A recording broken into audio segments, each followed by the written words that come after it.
Matthew 2:23.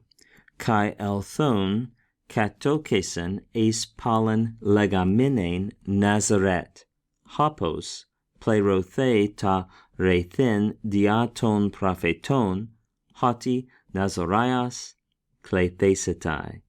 Joseph has been warned in a dream not to go to Judea, where the wicked and cruel offspring of Herod the Great is reigning. So he withdraws to Galilee, and we read, and he came. And I'm translating that participle as a participle of attendant circumstance. So I'm adding in the word and just translating it along with the verb it's with. The verb here is in the indicative, so I'm translating the participle as in the indicative. So, and he came and dwelt, and that's from the verb katoikeo. I don't know if you know that word, but katoikeo, to dwell. You probably know oikos or oikeo, and you can see that has a prepositional prefix. So notice how the omicron has lengthened to an omega, and notice how the iota has then subscripted underneath. There's the sigma. This is an aorist active indicative, third person singular. We're describing Joseph, but obviously Joseph is traveling with Mary and Jesus as well. So, and he came and dwelt in a city called Nazareth, so that which was spoken through the prophets would be fulfilled, right?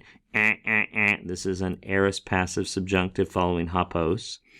And what was it that was spoken through the prophets? Well, that he will be called a Nazarene, that he will be called a Nazarene. Let's look at this word klethesetai. Do you recognize what that's from? I tell students, whenever you see kle and you don't know what it's from kaleo. Kaleo will frequently have zero vowel gradation, which is a fancy way of saying vowels drop out. You see this theta here. Remember, the theta is like a big recliner, like an easy chair, somebody feeling passive. There is no augment. So this is a future passive indicative third person singular.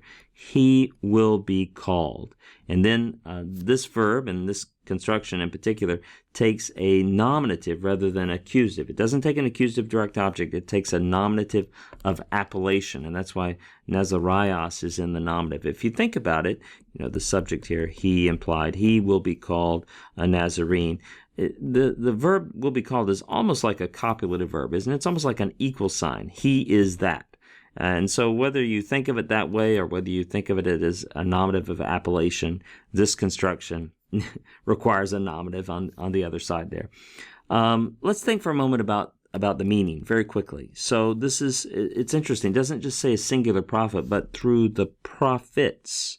So perhaps this is saying that the multiple prophecies of Jesus, the Messiah's lowly origins, and so here now the Messiah comes. He's being raised in this out of the way, unimportant city. So perhaps that's what's being alluded to. Another suggestion is that Isaiah 11:1, where there's the prophecy of the Messiah, a shoot will come out of the stump of Jesse, a branch in Hebrew, netzer.